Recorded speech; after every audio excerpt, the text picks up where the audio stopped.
Hi guys, Marika here with the Witchy Wanda real-time coloring part. If you want to see how I made the card and the coloring in sped up version, there's a little eye up into the, I think, right corner that you can click on and will take you to that video. That little eye will be there all throughout the video, so you'll probably be able to click on it whenever you like and whenever you want to go away from this very long video. It's gonna be half an hour with me speaking about some coloring.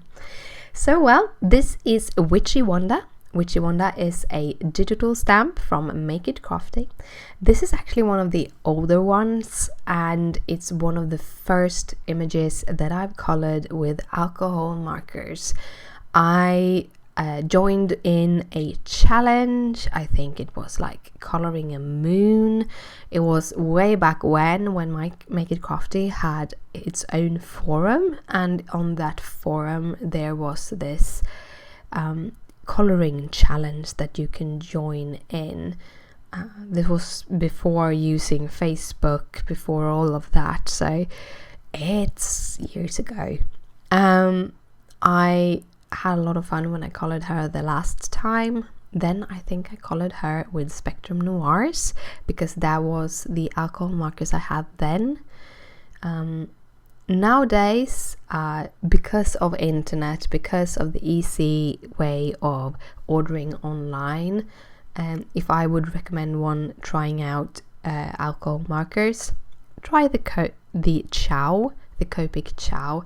They are about the same price as the Spectrum Noir per pen, but also they have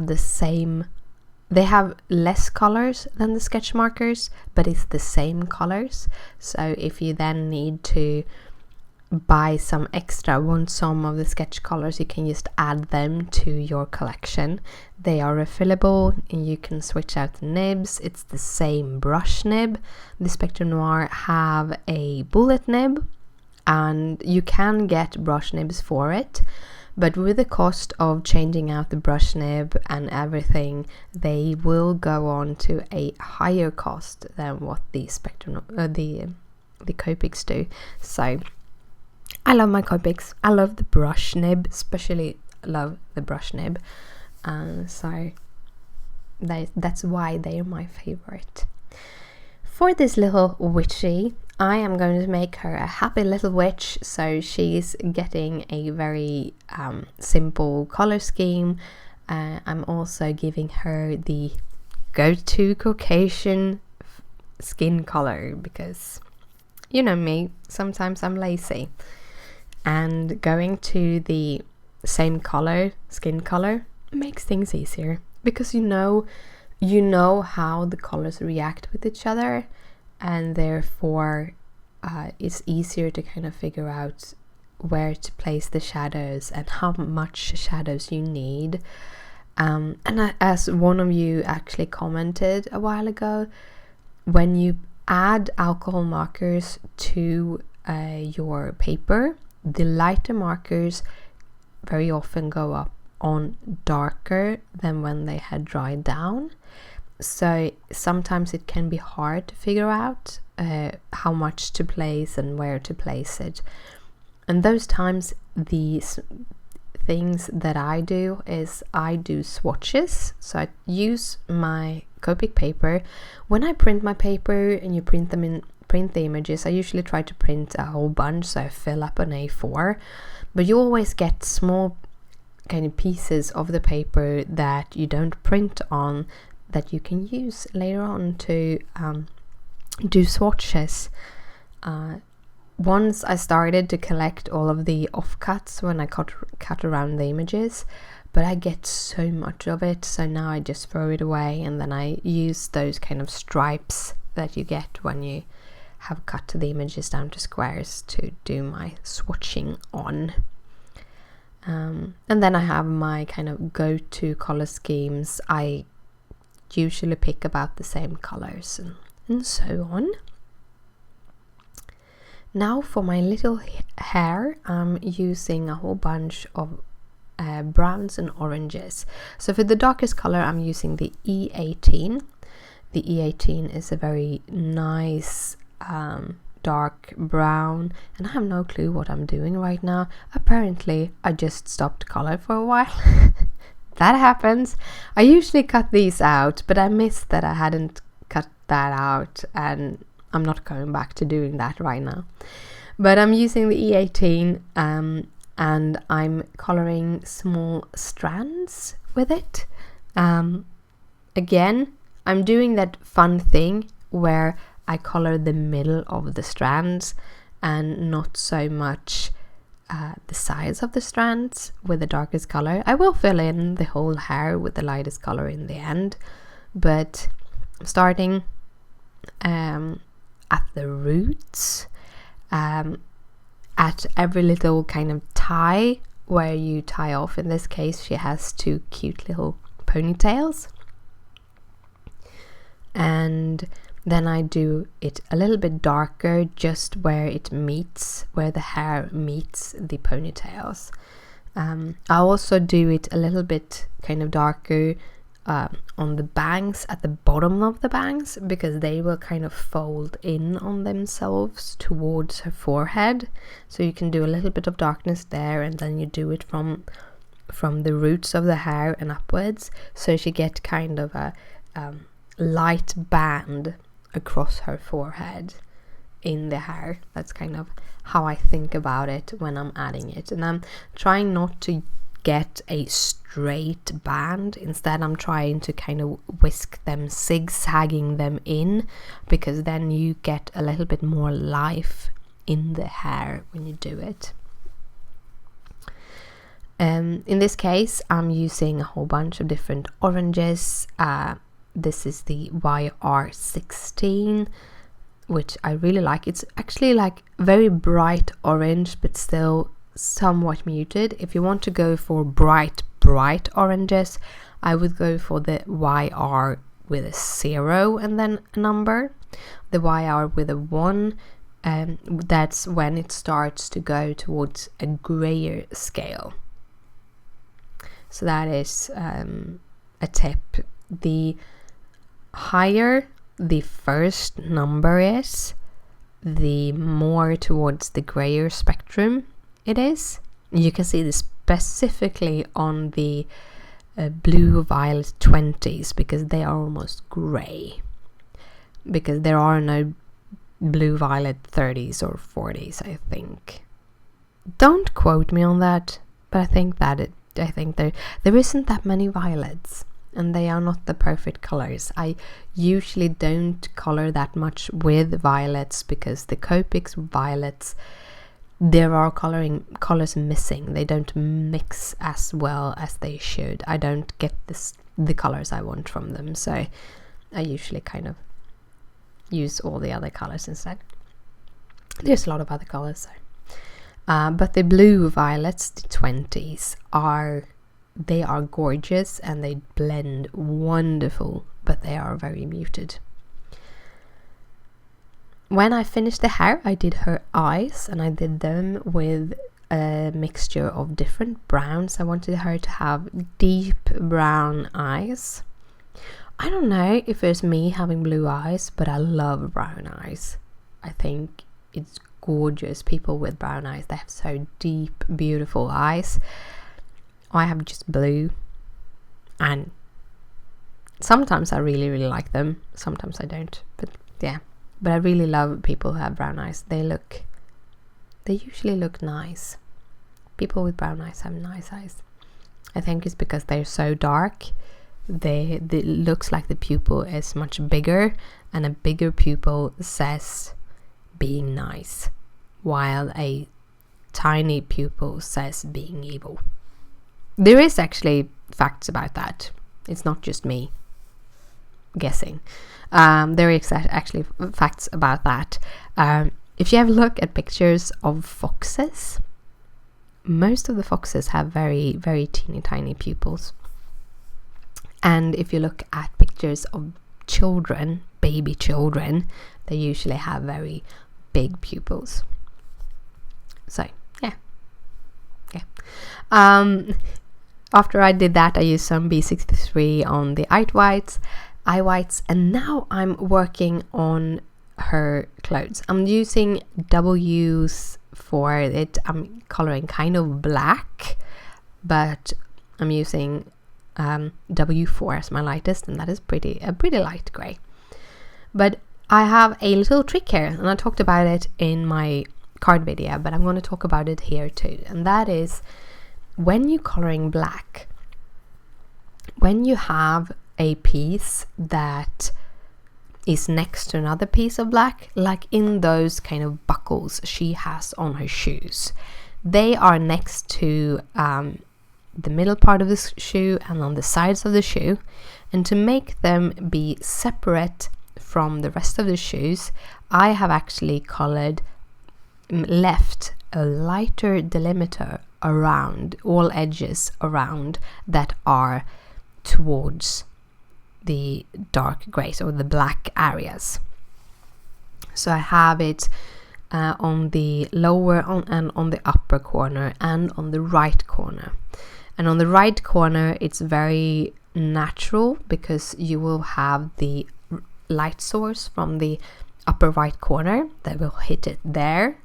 It will also hit a little bit above, but in this case I'm actually adding one below also, and this is to kind of separate those little pieces, just as the same as I actually have added a little bit of white between the shoe and the middle thingy in the shoe, which I don't remember what they called. In Sweden we call them plös.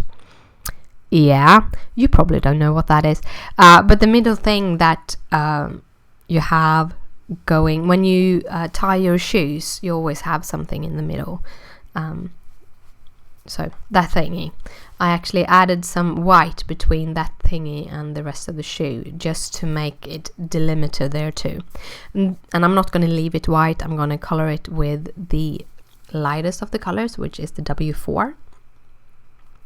But as you see, I'm keeping those edges white on the shoes when I'm doing the W6 also, and then I'm just going over it all with the W4. And this is where it comes to handy to have a very big range of colors, because I really like having that sliver of a light, sliver of a highlight with different with a very light pen wherever on everything I color. I want to have a little bit of sliver, which will be the super highlight. And in this case, because it's so much lighter than the darkest, it's still very light, but it's not, but it looks like you have covered it. If I would have left it white, it might have looked like I just forgot to color it, which isn't that nice. So yeah, that's my little how to color black tip. And in this case, I'm actually going to color a whole bunch of this in those warm grays, because I couldn't really decide which colors, and I like having very limited color schemes. I'm probably going to talk about this in every video, but hopefully you won't mind me repeating myself, or you might not have seen my other videos. But I love clean and simple. I am a clean and simple. I don't really do busy that well. It have a tendency to, when I try to make something with a lot of flowers or ribbons and lace, I don't get the weight right. I usually get it off. I'm so impressed by people who can add tons of things on their cards without it looking like the craft store puked at it. I'm so impressed by those people. I'm not one of those people. I love clean and simple. Really, really clean and simple. So I like to do that with my color schemes also. So I keep it very simple, And by keeping the coloring simple, first of all, you will look directly on the image because it stands out as it is clean and simple. But also it's easier to match pattern papers and etc., because you would have one, maybe two colors that you have to match with those pattern papers, instead of having a whole bunch of them trying to find a pattern paper that contains all of them. So it also is very different if you choose your color from your pattern papers or if you choose your pattern papers afterwards. I actually ended up choosing other pattern papers than I had envisioned when I colored this. I have this new pattern paper pack from Doodlebug Designs. It's their new release, which is called Booze and Brews. I'm basically using it for all of my cards right now, and one of the reasons is because there haven't been that many Halloween releases when it comes to pattern papers this year. Also, the pattern papers that were released rather late, which is an issue for me here in Sweden, because I can wait up to 4 weeks for a delivery. So if they release the Halloween papers in the beginning of October, I won't have them in time for my videos, because I won't get them within a week. I will have to wait up to a month, and I have to take that in account, even though that many of my packages come in for like 2 weeks before. Mine does like 1 or 2 weeks after it has been shipped. I can't be sure that they do. It takes up to 4 weeks for them to come here, and then I have to I have to be very, very good ahead when I'm ordering supplies. And in this case, the only pattern paper that I saw was released very early was the Booze and the Brews, and I actually got it a little bit later than I expected. It took a little bit longer for it to come to the seller because I did a pre-order, and it took much longer than was expected, that she had expected for it to come in, which means that I got it much later. I got it just the other week, so I haven't really been able to make that many many cards. I do have one that is still on the market, which from my favorite things that were released last year. So that, no, not my favorite things, My Mind's Eye. You see, everything starts with an M, but My Mind's Eye had one that they released last year that I have, and I also have one set of the dots and stuff from Lawn Fawn. So those I have, but it's not that many. So my inspiration for the color scheme of this was from the Booze and Brews.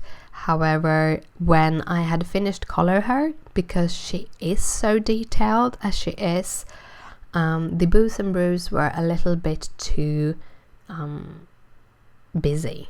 They do have a couple of pattern papers that are very muted and do work, but they didn't really work with her anyway, because it was the wrong colors. It was a purple and a green and a very, very bright orange, and I didn't feel that they would that she would pop properly on them. So I ended up actually using the My Mind's Eye Halloween papers, which I worked very, very good with this. I really like My Mind's Eye when they go to the vintagey. For the past year, they have gone to a more contemporary design, which doesn't really work with how I work. I really tried with them, and it didn't turn out the way I wanted. So that's how it is sometimes. You can't fit your design into any different kind this is also one of the reasons why I have been doing a lot of my own backgrounds for my cards, is because I love pattern papers, but I haven't found that many that kind of speaks to me, or just like, this I really need to work with, except for the Doodlebug designs that had their release. So I have their fall release, I have their Halloween, and I have their Christmas. And I think I'm going to look into getting a couple of more Christmassy projects, Christmassy pattern papers, because Christmas, hey, I have to do a lot of cards this year. Haven't even started. Have you started? Have you started making your Christmas cards? I haven't. I really should. But I sort of want to keep Christmas to Christmas. I think I did a couple of them in the beginning of the year, but right now I want to do Halloween, because Halloween is just 1 month. You only have 1 month in the whole year to do Halloween cards. And then I also want to do fall cards and Thanksgiving cards, even though I don't celebrate Thanksgiving because I'm in Sweden and we don't have that, because it's a very strictly American tradition, because you do Thanksgiving is part of their history. I still want to do a couple of Thanksgiving cards, because I do have a lot. Most of you are Americans that are watching. I think it's like 92% or something is American. So then I really like to I like to give to all my customers, or make cards that would fit all of you. I'm going to try to get more birthday cards in here also, but yeah. But back to the coloring. I have now colored also the hat and the gloves, and I'm using the exact same technique, the exact same thought, and that is trying to leave a little bit of light here and there to make small delimiters. On some places I really don't need to, because I'm going to have a pretty light color next to it, with the ribbon and the belt going to be orange. And so I'm gonna add the what's called the little thingies around her skirt, the edging of her skirt. But I'm still leaving a lot of those kind of really seeing here when I'm using the W8 that I'm trying to show where all the folds are with lighter parts, also around her neck, showing bit by bit all of the lighter, even though it might not supposed to be light there if you strictly think about how she's supposed to be shadowed, because some of the parts that I'm leaving light should have been in shadow with a darker, or with the light source in the upper right corner. They really should have been in darkness, but because of the darkness of the color, I need to add light here and there just to make it pop and make it, you can see that is what you can see, the stamp beneath, and you don't make it disappear in a big black blob. And you can use that for any dark colors you choose to color with.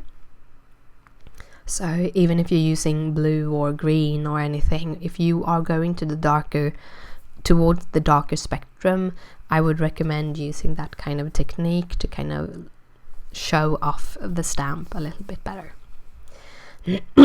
Sorry, my voice is going out. I'm having such a bad cold, but I really want to do this voiceover for you, so you have to bear with me having to get my voice on track now and then. In Swedish that's called harkla. Yeah, I'm teaching you Swedish here while I'm doing this voiceover also. I'm doing some E40s on her broom, because I thought, again, I'm trying to keep a muted and simple color scheme, and in this case, as I'm using the warm grays, I'm using not a super bright orange, I can get away with the E40s on the broom. You kind of want to the E40s, you can get away with the E40s on almost any project because they are so neutral. But there are a couple of cards where I've tried with the E40s and it just didn't work. So, but E40s is one of those, my go-to. I'm so happy to have them. It also one of the refills I have, because I have the refills to all the E40s now, because I use them so much that I need to refill them. The E42 though, I haven't refilled yet because I actually went and bought a second pen. I really needed to have the E40, and I went to a kind of craft fair, and they only sold the pens. They didn't sell the refills, and like I just needed that one. Didn't know then that I could get them in a local store here in Sweden, and they do have pretty good prices. So that's where I buy my Copics now. Originally, you're not allowed to sell Copic. You're not allowed to buy Copics from. If you're in Europe, you're not allowed to buy them from the US. The US is much cheaper. So I have before bought them from a English store, but the Swedish store have about the same prices, and then I can get them in my hand directly. I can just go a couple of extra stops on the line where I go from work and go and get them. So that's quite nice. Yes. For all of her kind of bands and bows and everything, I'm using the same oranges that I used for her hair, but I'm not using the E18, which was the darkest brown that I used for her hair. And that kind of makes gives the oranges a whole other color. If you look at it, her hair looks brownish orange, and then you have the bows and everything. It is a pretty good orange, and that is just using removing one pen. So that is also a tip from me. If you are working with different color schemes, and you want to replace some of the pens that I'm using because you don't have it, try it on a paper, because just changing one pen can actually change the whole color scheme pretty much. I know that I'm using the YR12 here, but I think at the end I will go over with the YR16 right over everything, because I didn't feel that yellowish tone worked nicely with the rest of the kind of ribbon. However, as I have used the YR12, if you just would not use the YR12, you will get a little bit of a different color scheme. That is also good to know, that you can always change your color scheme a little bit by using one pen at the bottom and then coloring a color scheme on top of it. I have a card from, it's way back when, so it's like 4 years ago, when I didn't have that many Copics. I think when I bought my first 44 Copics or something, I have I think it's YR31, which is a yellow, and I used that below the R80s. I also used it below some B90s, I think, and those colors got this vintagey feel. I made a card for my grandpa, and the reason why I know which colors I used at the top of them was because I didn't have that many. I had 44 colors, so quite easy to remember which color it was. But it's that's kind of cool when you and if you add the lightest color on top.